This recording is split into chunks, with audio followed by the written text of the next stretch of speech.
I'm Andy with Competitive Cyclist, and this is my shootout of the Camelbak Lobo and USWE Outlander hydration packs.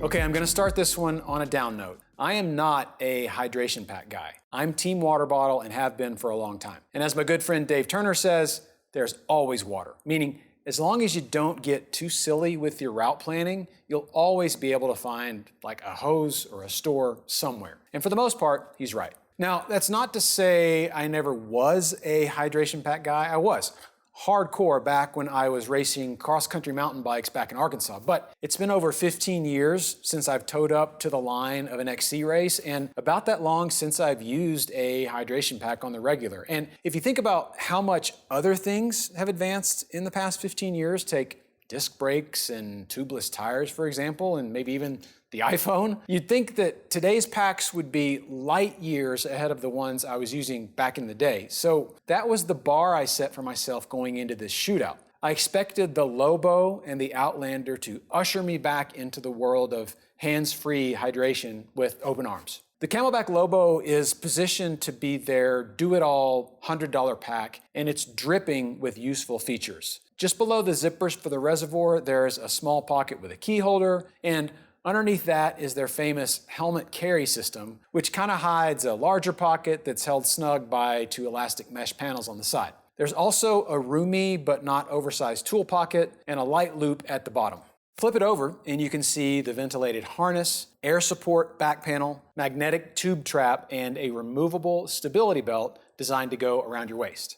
Inside, you'll find their BPA and PVC-free Crux 2-liter reservoir, which features a large leak-proof cap with an ergonomic handle for easy filling. There's also a self-sealing big bite valve and an internal baffle to keep your water from sloshing around like crazy. And then there's a magnetic catcher on the tube and an on-off switch at the bite valve. At $120, the USWE Outlander is smaller and at first glance seems to have fewer bells and whistles, but that's not entirely the case. The top zipper opens up to accommodate the 1.5-liter Hydropack brand BPE and PVC-free bladder, and inside the pack there's a Velcro loop to hold it in place. Opposite the loop, there's a somewhat hidden pocket big enough for a standard-sized smartphone, and on the outside, you'll find 4 female buckles fused flat onto the surface of the pack, which is where the removable tool and gear pouch goes. I found the pouch big enough for a mountain bike-sized tube, plus a multi-tool and some inflators, or a burrito. You could probably get most of a mission-style burrito in there. Well, when you flip it over, you don't see the same raised lattice work of the Camelbak's air support system, but you do find 4 substantial straps with Velcro closures and elastic elements that help you tailor a perfect fit. And in a few spots on the pack, you see the phrase, "No dancing monkey," which is their catchphrase meant to illustrate that these packs are designed to be completely bounce-free regardless of your activity. So when it comes to which one wins this shootout, it's a bit subjective because the one that wins for me might not be the one that wins for you because we're all looking at these through our own set of lenses.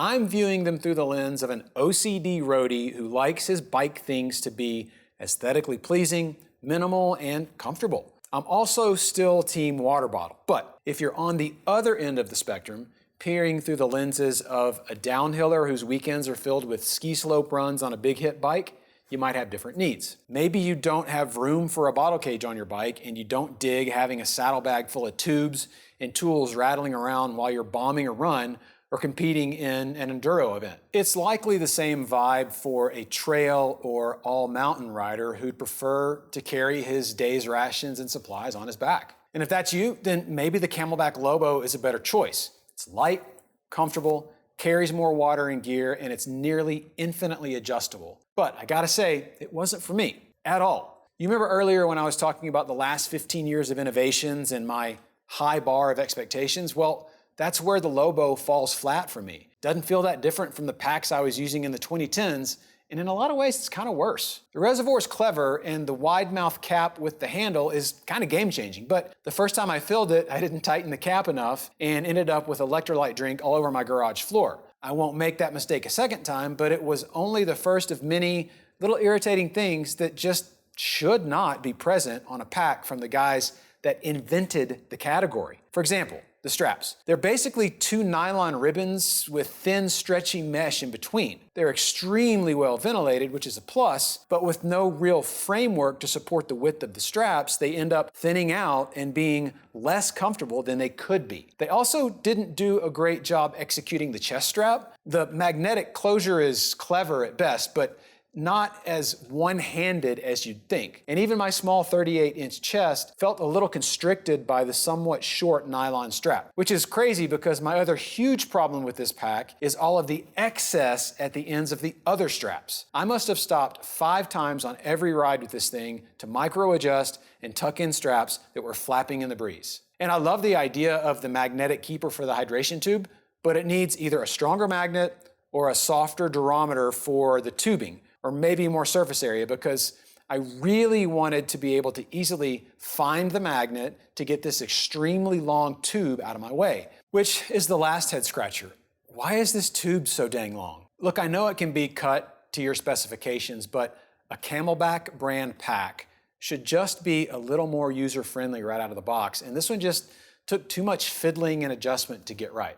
By contrast, the USWE pack is, for lack of a better word, evolved. It changed with the times. It's what a contemporary hydration pack should be. It's minimal, it's aerodynamic, and it's comfortable. The NDM strap system is everything I wish the Camelback was. It's self-contained and every element of it is locked down. There are no excess straps to flap around, and the large elastic bands toward the rear of the lower straps are the why didn't I think of that idea that Camelback should have already had. There's a sturdy but flexible foam frame supporting the upper straps and keeping them from digging into your shoulders. I also dig the modularity of the accessory pouch and the fact that when you remove it, the buckles take the straps with it to leave behind the low-profile female ends of the buckle. At the end of the day, I'm still team water bottle, but if I were to head out on an adventure that didn't have water somewhere, I'd definitely grab the Outlander before I reached for the Lobo. And now let's bring in my buddy Jono for a little Q&A on these packs.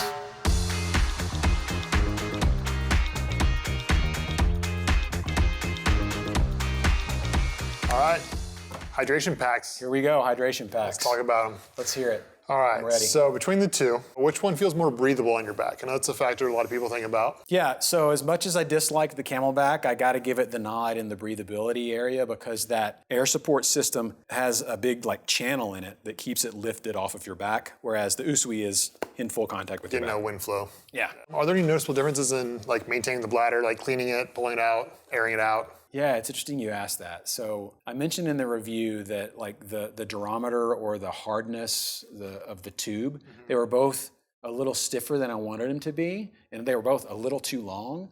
And that came into effect when you were when I was emptying them, cleaning them, and refilling them, because it's weird. The weight of the tube is heavier than the weight of the plastic in the bladder, so it made for kind of this cumbersome fight between the tube and the bladder, and it made it really difficult on both of them to fill and refill. Now, that disappeared the second you put maybe 5 or 6 ounces of fluid in either one, and the weights balanced out. But from an overall cleaning perspective, between the two, I want to say the USWE was a little easier because it's that sort of Ziploc bag style top that you can separate and really get your hand down into. Camelback was cool with the handle and the cap, but the shape was a little weird. It had the baffles on the inside. It doesn't air out as well. It was just a little more complicated to clean. And the hoses, are they both quick disconnects or is one non-quick disconnect from the bladder? That's a good question. I didn't go down that road. I left them both on there. We need to find out. Yeah. Let's find out. Where are they? Here or, yeah.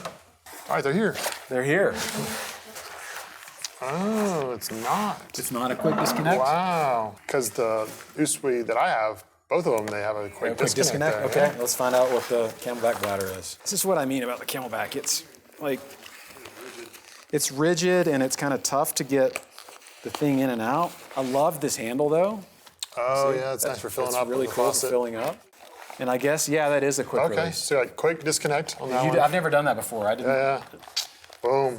Nice. So easier to fill, easier to clean. You can air it out. Learn something new every day. But the USWE, this one does not have that.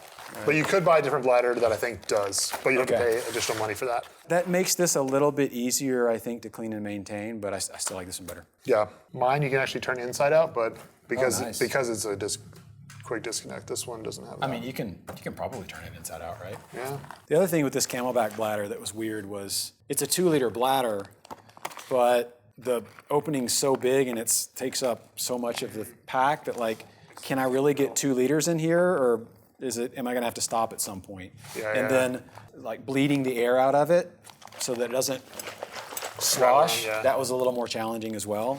So I always had a little bit of a slosh factor with this one, whereas I didn't with that one. Okay. Which one is easier to get to the pockets? So you got some tools in there, you're running along, you want to quickly get to your flat kit in a gravel race. Like, which one's gonna be easier to get to your tools? So you can't get to your tools on either one of these while you're riding with it on your back. It's just impossible. Side of the road, stopping, pulling one off faster. I don't know, the Camelback, so you get a magnetic thing here that you can pull quickly, and if you've got the waist strap on, then it's just one other buckle, or you can ride it, like, these are totally removable. So you can ride it without these, so that could potentially be just one strap to take off and throw it on the ground, and then you can easily access this stuff. USWE, I don't know, it's just one button. One button right there, and then it falls off, and there you are. I don't know, it'd be a dead heat if you were to put a stopwatch on it. It'd probably take about the same amount of time. Yeah. I do like this one has the removable toolkit. It's so really if you don't need that, it's nice to have, like, kind of a 2-in-1 hydration system. Yeah, and the thing I alluded to that really tickled my design fancy was that, like, you take it off and you're not left behind with these guys, right? All the messy kind of goes with this. Yeah, stays and put. Then it stays kind of nice and clean. I dig that. Last question here. You're wearing a jersey with 3 pockets in the back. Can you access those 3 pockets with both hydration packs? No, not with this one. I mean, you can, but you'll have to kind of dig around and push it out of the way. And you don't want to put anything in your middle jersey pocket, really, if you're using this, or even your side jersey pockets. But because these will be on the side of your hips. But, like, again, I kind of mentioned this. This really isn't for the jersey pocket crowd, I don't think. Like, this is for someone who's going to be wearing something baggy, something that doesn't have pockets, something that's a little more like free ride t-shirt kind of thing. Whereas this is for the dorks like me who are going to be reaching in their pockets. Probably can't really get effectively into the middle pocket, but you could probably still use have your nutrition side and pockets. sides. Well, great. If you have any more questions about hydration packs, these 2 in particular, or other brands, reach out to our gearheads today. And if you like this video, be sure to like, comment, and subscribe. And we'll see you on the next gear review.